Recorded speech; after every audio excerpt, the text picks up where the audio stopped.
Hey guys, this is David here, and I'm with my friend Ryan Dossie. Hello. And we're in Indianapolis. And I know a lot of you guys do wholesaling and flips. Ryan has done a lot of buy and holds. And we thought it'd be cool today to show you the great things about buy and holds, and then maybe some of the bumps that come up along the way in case you guys were ever interested in that.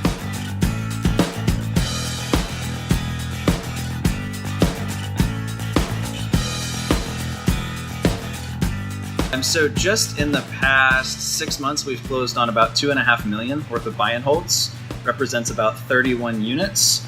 My goal is to be at 50 by the end of the year, and I mean, we're on pace to crush that. We've got units or offers out on like a 14 unit package of 45 and some other somewhat larger deals as well. Wow, that just blows my mind. That's crazy. Mine too.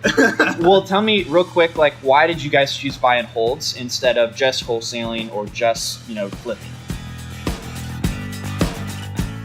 So in 2017, I did 74 wholesale deals. Moved a lot of deals with Brett with simple wholesaling, some other guys. And the problem with wholesaling is it's kind of a job. Like, you do one, you get paid, and you're right back into it. Yep. The whole reason I got into real estate was kind of the cash flow, the passive income side of things. So I was introduced to a partner who we've started doing holds with and have just kind of gone nuts. Stuff that I used to wholesale for, $5 to $10 grand is now paying us $200-300 a month indefinitely. So starts to stack up pretty quick. That's awesome. And so the whole thing we wanted to show today is like a really, really cool example that I've never seen, but can be like the ugly side of doing buy and holds, right? Absolutely. And something that most people may get scared of. Yeah, so I'm a huge believer in personal responsibility. So this was a really cool learning experience for me.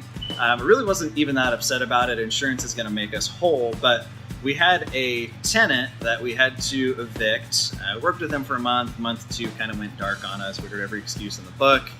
Did a forced eviction, and then we actually had the utility company scheduled to kick the water back onto the meter, but they weren't supposed to turn it on into the house. We were out of town. They kicked it on, and the tenant had actually removed his washer and dryer, leaving water lines literally wide open. So we had effectively 2 garden hoses wide open. The utility company kicked it back on, and the house flooded for 4 straight days. Oh my gosh. Yeah, so we're in this house now, so it's been drying for 4 days.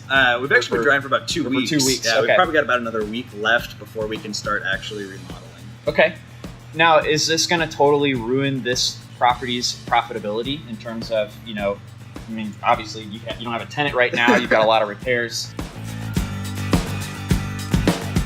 Honestly, not at all. I mean, insurance is going to make us whole. Typically, we say if there's any sort of, disaster, whether it's fire, flooding, it's honestly typically a good thing as long as nobody's hurt, because we're going to be able to remodel this thing, literally, as you can see, down to the studs. Yeah. On insurance's dime. So effectively, we're going to have something that's realistically brand new. I mean, down to the studs. So we're going to be able to put in a nice, high quality product. And literally, we're not going to have to worry about doing anything for a long time because we've taken it this far down. Obviously, it'd be cost prohibitive to buy something like this and try to gut it to remodel it. But on insurance's dime, I'll do it all day long. They also actually will cover us for lost rent for this time as well. So from a cash flow perspective, it's no different than it honestly being occupied at this point. Obviously, it's going to tie up our crews for a little bit, having them turn something this large. Yep. But kind of a blessing in disguise. So the big lesson is you evict somebody and the water's off, make sure your water lines are closed. That's a good lesson. Yeah, I mean, 15 seconds would have saved us what's realistically probably $50,000 in damage. Wow. I would say the lesson is also make sure you have the proper insurance. Oh, yeah. Are there any, quick maybe closing tips that you might have if somebody's going to buy a rental property for like what type of insurance, coverage you recommend? Good question. So we always do replacement value. You can do actual cash value, which they'll insure it basically up to what you have into it. We do replacement costs. So in the event that, say, there was a fire and I was only into this for $100K, I can't build this house for $100K. So they would effectively build us a new property. So I would do that, and then I would also I'd make sure you have lost rent coverage. Make sure you're insuring it properly. Don't insure it in an entity that you don't hold it in. You know, some people are tempted to, hey, I'm going to insure it in my personal name. Yeah. You really want to make sure on that you've kind of dotted all the I's and crossed all the T's.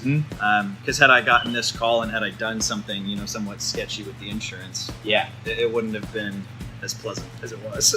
That's awesome. Well, thank you so much for the tips. Yeah, absolutely. Anything else you want to say before we close out? No, that's it. I appreciate you having me. Yeah, thanks so much.